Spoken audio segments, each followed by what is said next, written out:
ఓం శాంతి. ఈరోజు బాబా అదృష్టాన్ని తయారు చేసుకునేటువంటి పిల్లల గుర్తులను వినిపించారు. అదృష్టవంతులు ఎలా ఉంటారు అని. పిల్లలకి మోహాన్ని జయించడం రావాలి. ఎవరైనా వారి సమయానికి వారి శరీరాన్ని విడిచిపెట్టినప్పుడు, వారి లెక్క ఖాతా అనుసారంగా వారి పాత్ర ఉన్నప్పుడు మీరు దానికి ఏడవకూడదు, పూర్తి నష్టోమోహులుగా అవ్వాలి అన్నారు. ఇది 13th ఆగస్ట్ 2026 మురళి. మధురమైన పిల్లలు, మీ భాగ్యాన్ని మేల్కొల్పేందుకు బాబా వచ్చారు. పావనంగా అవ్వటం ద్వారానే భాగ్యం మేల్కొంటుంది. మధురమైన పిల్లలు, మీ భాగ్యాన్ని మేల్కొల్పటానికే బాబా వచ్చారు. పావనంగా అవ్వటం ద్వారానే భాగ్యం మేల్కొంటుంది. 2 యుగాలుగా మన భాగ్యం నిద్రపోతుంది. బాబా రాగానే జాగృతమైంది, మేల్కొంది. అందుకే బాబా భాగ్యాన్ని తయారు చేసుకునే వేళ ఇది అని అంటారు. ప్రశ్న: ఏ పిల్లల భాగ్యమైతే మేల్కొని ఉందో వారి గుర్తులేమిటి? భాగ్యాన్ని మేల్కొల్పుకున్నటువంటి పిల్లల గుర్తులు. బాబా 3 విషయాలను వినిపించారు.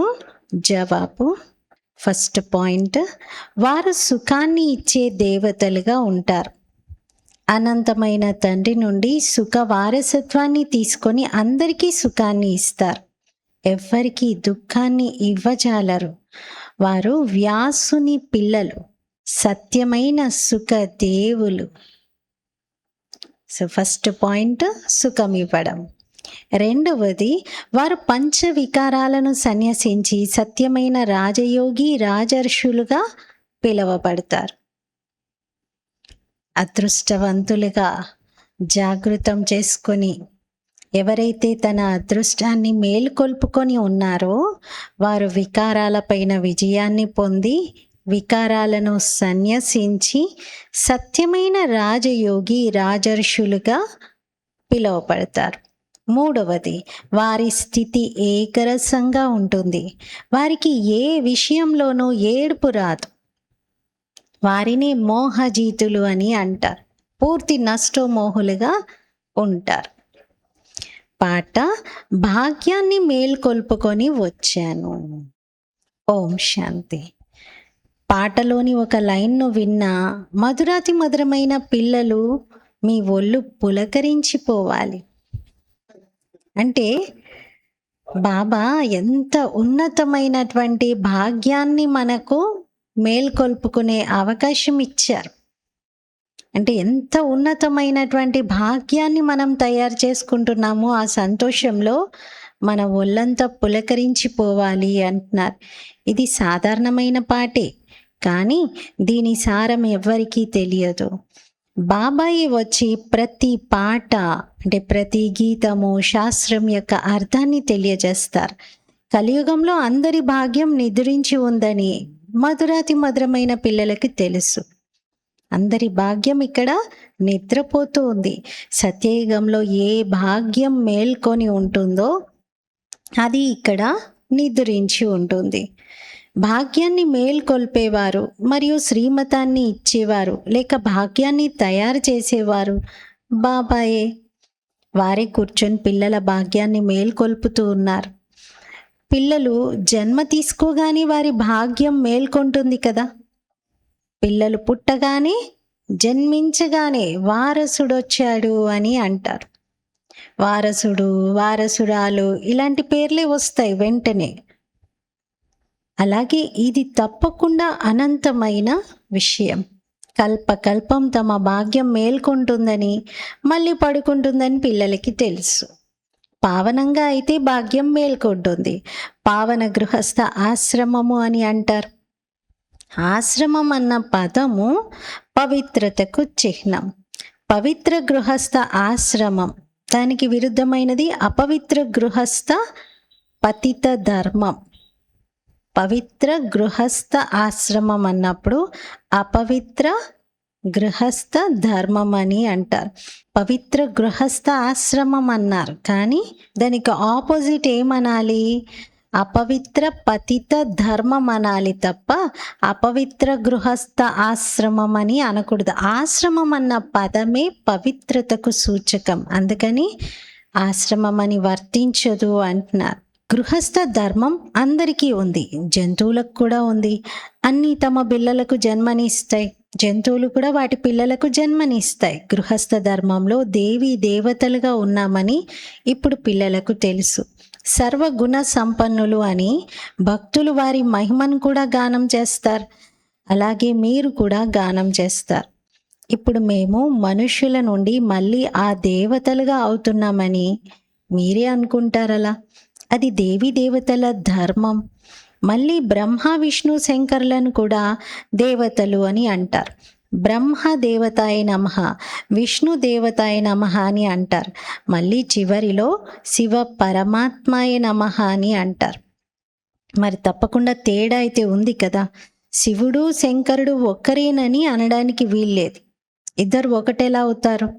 రాతి బుద్ధిగా ఉండేవారు ఇప్పుడు పారస బుద్ధిగా అవుతున్నారు. దేవతలను రాతి బుద్ధి కలవారని అనరు. మళ్ళీ డ్రామా ప్లాన్ అనుసారంగా రావణ రాజ్యం రావడంతో వారు కూడా, అంటే దేవీ దేవతా ధర్మం ఆత్మలు కూడా మెట్లు దిగవలసి ఉంటుంది. పారస బుద్ధి కలవారి నుండి రాతి బుద్ధి కలవారిగా అవుతారు. అందరికన్నా వివేకవంతులుగా తయారు చేసేవారు ఒక్క బాబాయే. వారు మిమ్మల్ని పారస బుద్ధి కలవారిగా తయారు చేస్తున్నారు. పారస బుద్ధి కలవారిగా అయ్యేందుకే మీరిక్కడికి వచ్చారు. పారసనాథుని మందిరం కూడా ఉంది కదా, అక్కడ మేళా జరుగుతుంది. పారసనాథుడు అని ఎవరినంటారో కూడా ఎవరికీ తెలియదు. పారసనాథుడు పరమేశ్వరుడు, పరమాత్ముడు. వాస్తవానికి పారసంగా తయారు చేసేది ఒక్క బాబాయే. వారు బుద్ధిమంతులకు బుద్ధి, బుద్ధివానోంకి బుద్ధి అని అంటారు బాబాని. ఇది పిల్లలైన మీ బుద్ధికి భోజనం వంటిది. బుద్ధికి భోజనం. బుద్ధి ఎంత మారిపోతుంది, మురళి వినగానే ఎంత నిండిపోతుంది బుద్ధి. చెడు చూడవద్దు అని అంటారు. అది కోతుల విషయం కాదు కదా అంటున్నారు బాబా. మనుషులే కోతుల్లా అయిపోయారు. అందుకని కోతి ద్వారానే నీతిని బోధించే ప్రయత్నము. ఆ కోతి బొమ్మలు చూపిస్తూ చెడు వినవద్దు, చెడు చూడవద్దు, చెడు మాట్లాడవద్దు, చెడు ఆలోచించవద్దు అని పెట్టారు. వానరులతో మనుషులను పోల్చడం జరుగుతుంది. దీనిని ముళ్ళ ప్రపంచమని అంటారు.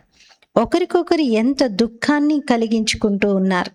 ఇప్పుడు పిల్లలైన మీ బుద్ధికి భోజనం లభిస్తుంది. చేసేసారా? దీన్ని బాబా భోజనం అంటారు, ఖురాక్ అని కూడా అంటారు. ఖురాక్ అంటే మందు అని కూడా అర్థం. మందు ఆహారం రెండిటిగా వర్తిస్తుంది. బాబా ఈ మందుని ఇస్తున్నారు. ఇది ఒక చదువు. దీనిని జ్ఞానామృతం అని కూడా అంటారు. నిజానికి అదేదో నీరు కాదు. జ్ఞానామృతము అంటే అదేదో నీరు కాదు. ఈ రోజుల్లో అన్ని వస్తువులను అమృతం అని అనేస్తున్నారు. టీ తాగే వాళ్ళకు టీనే అమృతం, మద్యం సేవించే వారికి మద్యమే అమృతం. మరి బాబా అయితే ఇక్కడ జ్ఞానం ఇస్తూ ఉన్నారు. ఈ జ్ఞానమే అమృతం. గంగా జలాన్ని కూడా అమృతం అని అంటారు. దేవతల కాళ్ళను కడిగి తాగుతారు. ఆ నీటిని అక్కడ ఉంచుతారు. దానిని కూడా అమృతంగా భావిస్తారు. చరణామృతము అంటూ తాగుతారు. వాళ్ళు తీర్థం ఏదైతే తాగుతారో దానిని పతితుల నుండి పావనంగా చేసే తీర్థం అని మాత్రం అనరు. గంగా జలమును పతిత పావని అని అంటారు. మనుషులు మరణించినప్పుడు వారి నోటిలో గంగా జలం ఉండాలి అని అంటారు. అర్జునుడు బాణం వేసి అమృత జలాన్ని త్రాగించినట్లుగా భీష్ముడి కోసం చూపిస్తారు. పిల్లలైన మీరు బాణాలేమీ వెయ్యరు. ఇది నిజంగా బాణం భూమిపైన వేసి భూమి లోపల నుండి నీళ్ళు వచ్చేలాగా చేసే విషయం కాదు. బాణాలతో యుద్ధం చేసుకునే ఊరొకటి ఉంది. వారి రాజును ఈశ్వరుని అవతారంగా పిలుస్తారు. వీరంతా భక్తి మార్గపు గురువులని బాబా అంటారు. సత్యమైన సద్గురువు ఒక్కరే. సర్వుల సద్గతి దాత ఒక్కరే. వారు అందరినీ తమ తోడుగా తీసుకొని వెళ్తారు. బాబా తప్ప ఇంకెవరూ తిరిగి తీసుకొని వెళ్ళలేరు. బ్రహ్మంలో లీనమయ్యే విషయం ఏమీ లేదు. ఈ నాటకం రచింపబడి ఉంది. ఈ చక్రం అనాదిగా తిరుగుతూనే ఉంటుంది. ప్రపంచ చరిత్ర మరియు భౌగోళం ఎలా పునరావృతమవుతుందో ఇప్పుడు మీకు తెలుసు. మనుషులకు అనగా ఆత్మలకు తమ తండ్రిని గురించి ఏమీ తెలియదు. వారిని ఓ గాడ్ ఫాదర్ అని తలుచుకుంటారు కూడా. హద్దులోని తండ్రిని ఎప్పుడు గాడ్ ఫాదర్ అని అనరు. గాడ్ ఫాదర్ అని ఎంతో గౌరవంగా అంటారు. వారిని పతిత పావనుడు, దుఃఖహర్త, సుఖకర్త అని అంటారు. ఒకవైపేమో వారు దుఃఖాలను హరిస్తారు, సుఖమిచ్చే కర్తవ్యం చేస్తారని అంటారు. మళ్ళీ ఎప్పుడైనా పొరపాటున ఎప్పుడైనా వారికి దుఃఖం కలిగితే, పిల్లలు చనిపోతే, ఏదైనా ప్రమాదం జరిగితే, వ్యాపారంలో నష్టం ఏదైనా జరిగితే, అంతా భగవంతుడే ఇలా చేయిస్తున్నాడు అని అంటారు. ఆ భగవంతుడికి నా కొడుకే దొరికాడా, నా బిడ్డే దొరికాడా, ఎందుకు ఆ భగవంతుడు ఇంత కష్టపెడుతున్నాడు, ఎందుకు నాతో ఇలా ఆడుకుంటున్నాడు అని అంటూ ఉంటారు. ఈశ్వరుడే సుఖ దుఃఖాలని ఇచ్చేవాడు అని కూడా అంటారు. ఈశ్వరుడు నా సంతానాన్ని ఎందుకు తీసుకొని వెళ్ళాడు, ఇప్పుడు నా అంటారు. ఇవ్వడమేమో ఈశ్వరుడు ఇచ్చాడని అని మళ్ళీ దుఃఖం కలగగానే నా బిడ్డని తీసుకెళ్ళాడు అని అంటారు. ఇలా ఎందుకు చేశాడు భగవంతుడు అని భగవంతుడు ముందు ఆర్గ్యూ చేస్తూ ఉంటారు. భగవంతుడు ముందు ఇలా డిమాండ్ చేస్తూ ఉంటారు. ఇప్పుడు నా బిడ్డను తిరిగి ఇవ్వు, నువ్వెందుకు తీసుకెళ్తున్నావు అని గట్టిగా అడుగుతూ ఉంటారు. ఈశ్వరుణ్ణి తిట్టడం మొదలు పెడతారు. ఈశ్వరుడి సంతానాన్ని ఇచ్చాడనేమో ఒకవైపు అంటారు. మళ్ళీ అతడు తన వస్తువును తాను తీసుకెళ్ళిపోతే ఎందుకు అని రోధిస్తారు. ఎందుకు ఇలా చేస్తున్నావని రోధిస్తారు. ఈశ్వరుని వద్దకే వెళ్ళాడు కదా. నిజంగా ఈశ్వరుడు ఇచ్చిన వాడే అయితే ఈశ్వరుడి వద్దకే వెళ్ళాడు. మన దగ్గర ఉండడం కంటే ఈశ్వరుడి దగ్గర ఇంకా ఎక్కువ సుఖంగా ఉంటారు కదా. సత్యయుగంలో ఎప్పుడు ఎవరు ఏడవరు. ఇప్పుడు ఏడవలసిన పనేమీ లేదు. ఇది బాబా క్లియర్ చేస్తున్నారు. ఏడ్చే అవసరమే లేదు. ఆత్మకు దాని లెక్కాచారంలో అనుసారంగా వెళ్ళి పాత్ర అభినయించవలసి ఉంటుంది. జ్ఞానం లేని కారణంగా మనుషులు ఎంత ఏడుస్తున్నారో చూడండి. పిచ్చి వారిలాగా అయిపోతారు. ఇక్కడైతే బాబా తల్లి చనిపోయినా సరే జ్ఞానం హల్వా తినాలి అంటారు. తండ్రి చనిపోయినా కూడా జ్ఞానం హల్వా వినాలి అంటే తినాలి. అమ్మ మరే తో బీ హల్వా కానా, బీబీ మరే తో బీ హల్వా కానా. ఇది మొట్టమొదటిసారిగా బ్రహ్మ బాబా నిర్మల్ శాంత దాదితో చెప్పారు. ఫస్ట్ టైం బ్రహ్మ బాబా లౌకిక పత్ని జశోద బొంబాయిలో శరీరాన్ని విడిచిపెట్టారు. అప్పుడు తల్లి మరణించింది అనే వార్తను తండ్రికి తెలియజేశారు. నిర్మల్ శాంత దాదీజీ ఫోన్ చేసి చెప్పగానే బాబా నోటి నుండి వచ్చిన పదాలివి. అమ్మ మరే తో బీ హల్వా కానా, బీబీ మరే తో బీ హల్వా కానా. నీకు అమ్మ, నాకు బీబీ, నాకు పత్ని. ఎవరు శరీరం విడిచిపెట్టినా జ్ఞానం విడిచిపెట్టేది లేదు. జ్ఞానమైతే వినాల్సిందే, మురళినైతే వదిలిపెట్టేది లేదు అని బాబా వినిపించారు. ఆత్మ దాని లెక్కాచారముల అనుసారంగా వెళ్ళి పాత్ర వహిస్తుంది కదా. నష్టమోహులుగా అవ్వాలి. ఎవరి పాత్ర వారిది. మనకైతే ఒక్క అనంతమైన తండ్రి ఉన్నారు, ఇతరులెవరూ లేరు. పిల్లలకు ఇటువంటి స్థితి ఉండాలి. మోహజీత్ రాజు కథ కూడా ఉంది కదా. మోహజీత్ రాజుకి తన రాజ్యం పైన మోహం లేదు, తన బంధుమిత్రుల పైన మోహం లేదు, తన కుటుంబ సభ్యుల పైన మోహం లేదు, తనకున్నటువంటి వనరులు దేనిపైన మోహం లేదు. కంప్లీట్ మోహాన్ని జయించి ఉన్నాడు. గురువు పరీక్ష పెట్టాడంట. నీ రాజ్యమంతా తగలబడిపోతుంది, చూస్తున్నాను. రాజ్యమంతా నిప్పులతో చెలరేగుతుంది. నీ కుటుంబ సభ్యులు ఉన్నారు అందులో, నీ బంధుమిత్రులు ఉన్నారు అన్నా కూడా రాజు చెలించకుండా కూర్చున్నాడంట. అయ్యో, ఆ నిప్పులన్నీ బాగా చెలరేగి వ్యాపిస్తూ ఉన్నాయి. నెమ్మది నెమ్మదిగా ఈ అడవికి కూడా అంటుకుంటున్నాయి, ఆశ్రమం వరకు వచ్చేస్తున్నాయి అని అంటూ ఉంటే, అప్పుడు గురువు యొక్క శిష్యులు ఎవరైతే అక్కడ కూర్చొని ఉన్నారో వాళ్ళు తొందరగా లేచి, అమ్మో ఆశ్రమానికి కూడా అంటుకుంటున్నాయా, వెళ్ళాలి అని గబగబా లేచి పరిగెత్తారంట అందరూ. రాజు మాత్రం నిశ్చలంగా కూర్చొని ఉన్నాడంట.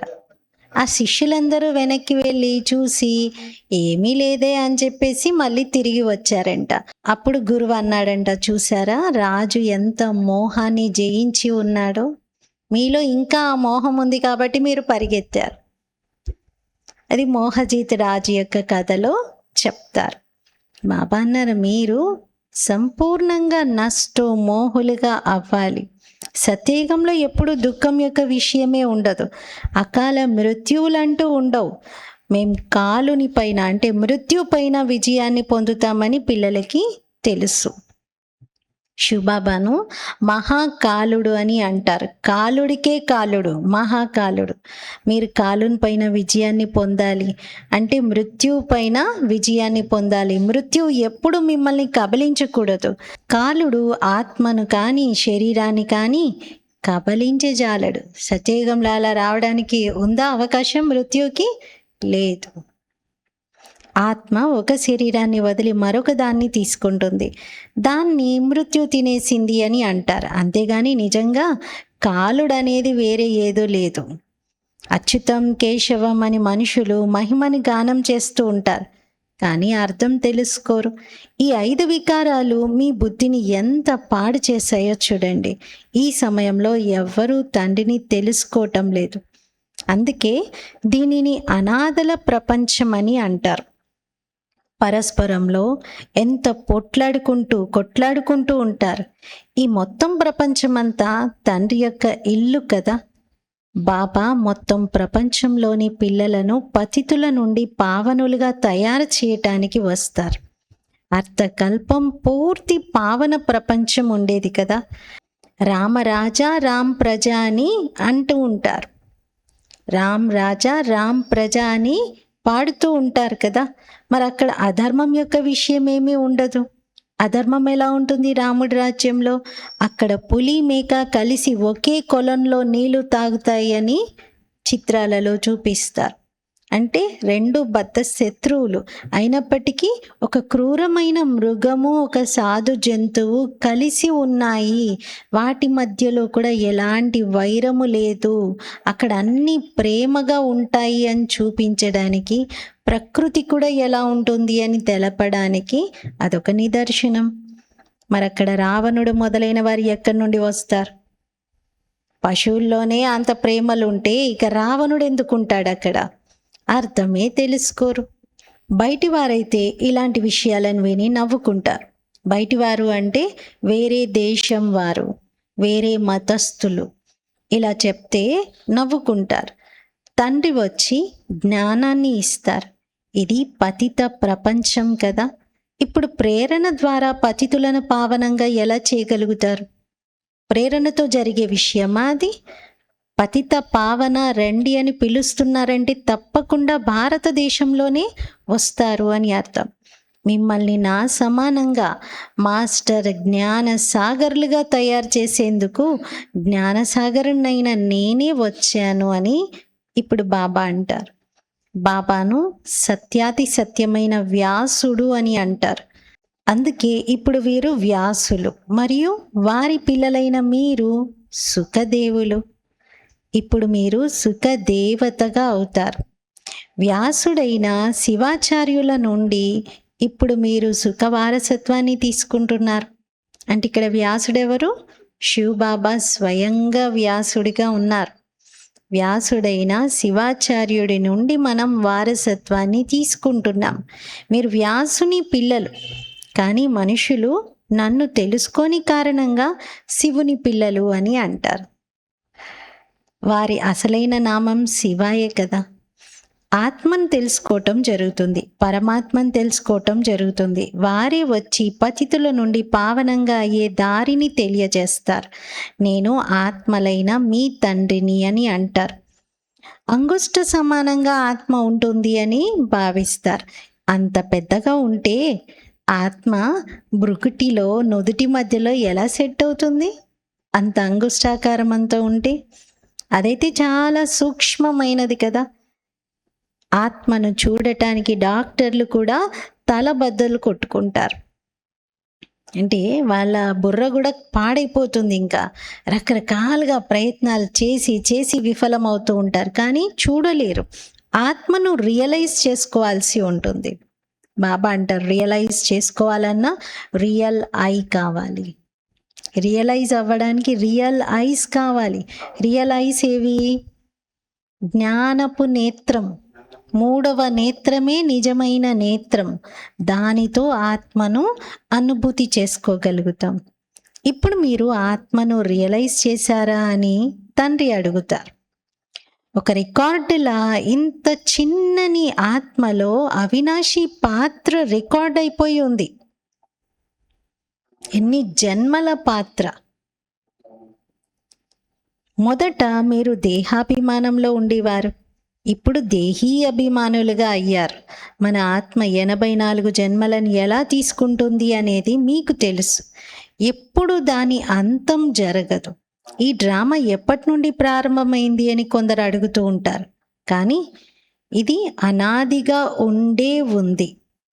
అదెప్పుడు వినాశనం అవ్వదు. తయారై ఉన్న అవినాశి వరల్డ్ డ్రామా అని దీనిని అంటారు. విశ్వాన్ని కూడా మీరు తెలుసుకున్నారు. చదువుకోని పిల్లలకు ఏ విధంగా చదువును చెప్పటం జరుగుతుందో అలాగే ఇక్కడ బాబా పిల్లలైన మీ అందరికీ చదివిస్తూ ఉన్నారు. అంటే జ్ఞానం యొక్క నిరక్షరాస్యత ఉండేది మనలో.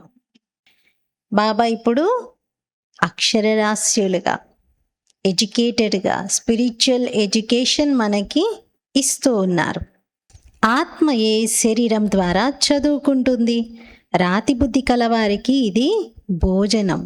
బుద్ధికి తెలివి లభిస్తుంది. పిల్లలైన మీ కొరకే బాబా ఇన్ని చిత్రాలను తయారు చేయించారు. ఇది చాలా సహజం. త్రిమూర్తి బ్రహ్మ, విష్ణు, శంకరుడు.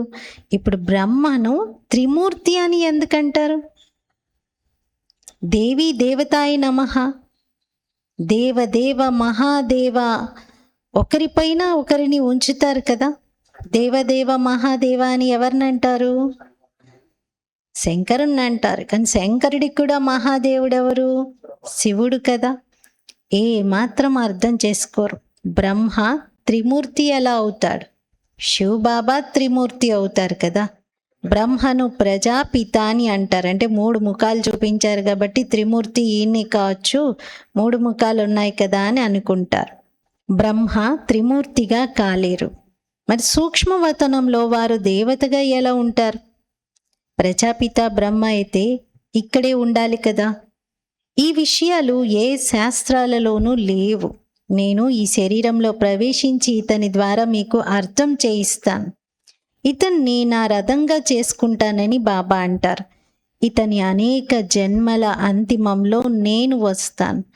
ఇతను కూడా 5 వికారాల సన్యాసంను చేస్తాడు. సన్యాసం చేసేవారిని యోగి, ఋషి అని అంటారు. ఇప్పుడు మీరు రాజ ఋషులు. మీరు ప్రతిజ్ఞ చేస్తారు. ఆ సన్యాసులైతే ఇల్లు వాకిళ్ళను వదిలి వెళ్ళిపోతారు. ఇక్కడైతే స్త్రీ పురుషులిద్దరూ కలిసి ఉంటారు. మేమెప్పుడు వికారాలలోకి వెళ్ళము అని అంటారు. వికారం అనేదే ముఖ్యమైనటువంటి విషయం. అంటే వికారాలను జయించడమే ముఖ్యమైన విషయం. శివ్ బాబా రచయిత అని మీకు తెలుసు. వారు నూతన రచనను రచిస్తారు. వారు బీజరూపులు, సచ్చిత్ ఆనంద స్వరూపులు, జ్ఞానసాగర్లు. స్థాపన, పాలన, వినాశనం, ఈ కర్తవ్యాలన్నింటినీ బాబా ఎలా చేస్తారనేది మీకు తెలుసు. ఈ విషయాలను మనుషులు తెలుసుకోరు. పిల్లలైన మీరిప్పుడు ఈ అన్ని విషయాలను తెలుసుకుంటున్నారు. కావున అందరికీ మీరు అర్థం చేయించగలుగుతారు. అచ్చా, మీటే మీటే సికీలతే ज्ञान पुष्प ज्ञान सितारों को मात पिता बाप दादा का याद प्यार और गुड मॉर्निंग. रूहानी बाप की रूहानी बच्चों को नमस्ते. ఈరోజు బాబా ఎవరికి యాద్ ప్యార్ ఇస్తున్నారు? జ్ఞాన పుష్పాలు జ్ఞాన సితారలైనటువంటి పిల్లలకు. हम रूहानी बच्चों की रूहानी बाप दादा को याद प्यार गुड मॉर्निंग और नमस्ते. मेरा बाबा मीठा बाबा प्यारा बाबा शुक्रिया बाबा. ధారణ కొరకు ముఖ్య సారము. ఫస్ట్ పాయింట్, ప్రతి ఆత్మ యొక్క లెక్కాచారములు వారివే. ప్రతి ఆత్మ యొక్క లెక్కాచారములు వేరువేరుగా ఉంటాయి. కావున ఎవరైనా శరీరాన్ని వదిలిపెట్టినప్పుడు ఏడవకూడదు, పూర్తి నష్టమోహులుగా అవ్వాలి. మాకైతే ఒక్క అనంతమైన తండ్రే ఉన్నారు, ఏక్ బాప్ దూసరా నా కోయి. అంతే, ఇంకా వేరే ఏ స్మృతి కూడా ఉండకూడదు. దేహదారుల పాత్రను అనుసారంగా వాళ్ళ శరీరాలను విడిచిపెడతారు, వెళ్ళిపోతారు. మాకైతే ఒక్క బాబా తప్ప ఇతరులెవ్వరూ లేరు అన్న మాకైతే ఒక్క బాబా తప్ప ఇతరులెవ్వరూ లేరు అని బుద్ధిలో ఉండాలి. సెకండ్ పాయింట్, బుద్ధిని పాడు చేసే 5 వికారాలు ఏవైతే ఉన్నాయో వాటిని త్యాగం చెయ్యాలి. సుఖ దేవతలుగా అయి అందరికీ సుఖాన్ని ఇవ్వాలి, ఎవ్వరికి దుఃఖాన్ని ఇవ్వకూడదు. ఫస్ట్ పాయింట్లో బాబా ఏం చెప్తున్నారు? పిల్లలు ఎవరి లెక్కాచారంలో అనుసారంగా వారి శరీరాన్ని విడిచిపెడుతున్నారు, మీరు ఏడవకూడదు, మోహాన్ని జయించాలి, బాబా తప్ప ఎవరు లేరు అనేది బుద్ధిలో ఉంచుకోండి అంటున్నారు. సెకండ్ పాయింట్లో 5 వికారాలు ఏవైతే దుఃఖ పెట్టేవి ఉన్నాయో, బుద్ధిని పాడు చేసేవి ఉన్నాయో వాటిని త్యాగం చెయ్యండి, సుఖ దేవతలుగా అవ్వండి, ఎవ్వరికి దుఃఖం ఇవ్వకండి. వరదానం, సదా మర్యాదల రేఖ లోపల ఉండేటువంటి జాగ్రత్తలు తీసుకునే మర్యాద పురుషోత్తమ భవ.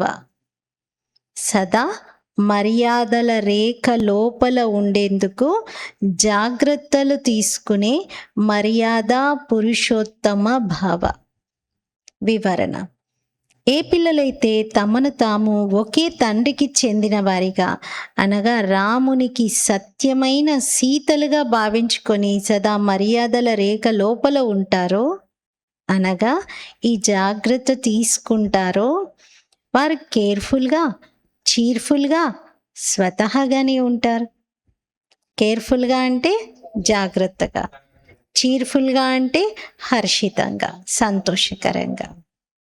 కావున ఉదయం నుండి రాత్రి వరకు ఏ మర్యాదలైతే లభించాయో వాటి స్పష్టమైన జ్ఞానాన్ని బుద్ధిలో ఉంచుకొని స్వయాన్ని సత్యమైన సీతగా భావించుకొని మర్యాదల రేఖ లోపల ఉండండి. అప్పుడే మర్యాద పురుషోత్తములు అని అంటారు. మర్యాదల లిస్ట్ అందరికీ తెలిసి ఉండాలి, ఆ మర్యాదల రేఖ లోపలే ఉండాలి. స్లోగన్, సేవ యొక్క అతిలోకి వెళ్ళకండి, సేవ మరియు స్వపురుషార్థపు బ్యాలెన్స్ను ఉంచండి. సేవ యొక్క అతిలోకి వెళ్ళకండి, సేవ మరియు స్వపురుషార్థం యొక్క బ్యాలెన్స్ను ఉంచండి. ఇప్పుడు సేవలు బాగా విస్తారం చెందాయి కదా, చాలా ఎక్కువైపోయాయి. అయితే దాంట్లోనే పడి స్వపురుషార్థాన్ని నిర్లక్ష్యం చెయ్యొద్దని బాబా చెప్తున్నారు. అవ్యక్త ప్రేరణ, అపవిత్రత బీజాన్ని సమాప్తం చేసి సంపూర్ణ స్వచ్ఛంగా అవ్వండి. సంపూర్ణ పవిత్రత అనగా మనసులో కూడా ఏ ఒక్క వికారానికి చెందిన అంశం లేకుండా ఉండాలి. జ్ఞానము, గుణాలు మరియు సర్వశక్తుల ప్రాప్తిలో కూడా సంపన్నంగా ఉంటూ సర్వ ప్రాప్తులకు చెందిన ప్రకాశ కిరీటము స్పష్టంగా కనిపించాలి. స్వయాన్ని సదా లైట్గా ఆత్మిక రూపంలో అనుభవం చేయాలి. కర్మలలో కూడా స్వయాన్ని తేలికగా అనుభవం చేయాలి. ఈరోజు మాతేశ్వరి మమ్మ యొక్క అమూల్య మహావాక్యాలు ఉన్నాయి. మమ్మ వినిపించినటువంటి టాపిక్ ఇది. అఖండ జ్యోతి తత్వము ఒక సైలెన్స్ లాడ్జ్ వంటిది, అది ఒక లాడ్జింగ్. సాకార ప్రపంచము ప్లే గ్రౌండ్ వంటిది. ఈ విషయం పైన మమ్మ వివరణను ఇచ్చారు. ఆత్మల నివాస స్థానము అఖండ జ్యోతి మహాతత్వము. అక్కడ ఈ శరీరం పాత్ర నుండి విముక్తి పొంది సదా సుఖ దుఃఖాలకు అతీతమైన స్థితిలో ఉంటుంది. శరీరము పాత్ర రెండిటి నుండి అతీతమైపోయి ఆత్మ సుఖ దుఃఖాలకు అతీతంగా పరంధామంలో ఉంటుంది. దానిని సైలెన్స్ లాడ్జ్ అని కూడా అనవచ్చు. అది లాడ్జింగ్, వెళ్ళి పడుకోవడమే. మరియు ఆత్మలు శరీరం సహితంగా పాత్రను పోషించే స్థానమైన ప్లే గ్రౌండ్ ఈ సాకార ప్రపంచం. ఇప్పుడు ఎక్కడున్నారు? అందరూ ప్లే గ్రౌండ్లో ఉన్నారు. కనుక ముఖ్యమైనవి 2 లోకాలు, నిరాకార లోకము, సాకార లోకం. ప్రపంచంలోని వారు కేవలం మాట వరసకి ఇలా అంటారు: పరమాత్మ రచయిత, పాలిస్తారు, సంహరిస్తారు, తినిపిస్తారు, చంపుతారు, చంపేది కూడా వారే అని అంటారు. అంటే సుఖ దుఃఖాలను ఇచ్చేది కూడా వారే అని అంటారు. ఎవరికైనా దుఃఖం వచ్చినప్పుడు, ఓ ప్రభువా, మీ అభిష్టంను మధురంగా ఉండనివ్వండి అని అంటారు. అంటే మీ కోరిక ఇంత క్రూరంగా ఉందా? ఇప్పుడు మేము కష్టపడాలని నువ్వు కోరుకుంటున్నావా? మా పైన కరుణించు, దయ చూపించు అని అంటారు. అయితే అది అయథార్థ జ్ఞానం. అదేమి పరమాత్ముని పని కాదు. పరమాత్ముడు దుఃఖహర్త, సుఖకర్త, అంతేకాని దుఃఖహర్త దుఃఖకర్త కాదు. జన్మ తీసుకోవడం, జన్మ విడిచిపెట్టడం, సుఖ దుఃఖాలను అనుభవించడం, ఇవన్నీ ప్రతి మనుష్యాత్మలో ఉండే సంస్కారాలు.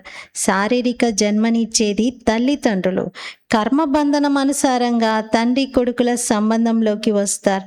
అదేవిధంగా ఆత్మలకు తండ్రి పరమాత్మ. వారు ఏ విధంగా అనంతమైన రచనను స్థాపన, పాలన చేస్తారు? ఎలా వారు తమ 3 రూపాలైన బ్రహ్మ, విష్ణు, శంకర్లకు రచయిత, తర్వాత ఆ ఆకారీ రూపాల ద్వారా దైవీ సృష్టి యొక్క స్థాపన, అసుర ప్రపంచ వినాశనము మరియు దైవీ ప్రపంచం యొక్క పాలన ఎలా చేయిస్తారు? పరమాత్ముడి యొక్క ఈ 3 కర్తవ్యాలు అనంతమైనవి. బాబా దైవీ ప్రపంచం యొక్క స్థాపన చేయిస్తారు, పాలన చేయిస్తారు, అసుర ప్రపంచం యొక్క వినాశనంను చేయిస్తారు. ఇకపోతే ఈ సుఖ దుఃఖాలు, జన్మ మరణాలు కర్మఫలం అనుసారంగా జరుగుతూ ఉంటాయి. పరమాత్మ ఉన్నదే సుఖదాతగా. వారెప్పుడు తన పిల్లలకి దుఃఖాన్ని ఇవ్వరు. ఇప్పుడు అంతెందుకు, తల్లి తండ్రి పిల్లలకు జన్మనిచ్చారు, అది మొత్తం లోకమంతా ఒప్పుకుంటుంది కదా. ఇద్దరు కలవంది భగవంతుడు ఎంత కరుణించినా పిల్లలు పుట్టరు కదా. మరి వాళ్ళిద్దరు కలిసి పిల్లలకు జన్మనిచ్చినప్పుడు ఆ పిల్లలు చనిపోతే బాధ్యత ఆ ఇద్దరే అవ్వాలి కదా. అవుతారా? వాళ్ళని అన్నారు, మరి భగవంతుడిని అంటారు. ఇది ఎక్కడి న్యాయం? మరి మధ్యలో భగవంతుడు ఏం చేశాడు అంటే, భగవంతుడు ఏమీ రిటర్న్ అనడు కదా. కాబట్టి మనుషులకు కోపం వస్తే, దుఃఖం కలిగితే అన్నీ ఆయన్ని అనేస్తారు. ఆయన కరుణాసాగరుడు, ప్రేమ సాగరుడు, ఎన్నన్నా భరిస్తాడు, మళ్ళీ మనకి ప్రేమనిస్తాడు, క్షమిస్తాడు అని చెప్పి ఆయన్ని అంటూ ఉంటారు. కానీ నిజం మాత్రం ఆయనేమీ చేయలేదు. మన పిల్లలు చనిపోవడము, మనకి ఏదైనా నష్టం జరగడము, ఏదైనా అనారోగ్యం రావడం, వేటికి భగవంతుడికి సంబంధం లేదు. ఇవి మన కర్మ ఫలాలు. ఇది అర్థం చేసుకోవాలి. ఈరోజు స్వమానము, నేను మర్యాద పురుషోత్తముడను. బాబా ఉదయం అమృతవేళ మేల్కొన్న దగ్గర నుండి రాత్రి నిద్రించేంత వరకు ఏవైతే మర్యాదలు ఇచ్చారో వాటిని సత్యమైన సీతగాయి ఆ మర్యాదల రేఖ లోపలే ఉండేటువంటి అభ్యాసంను చేయాలి. ఓం శాంతి.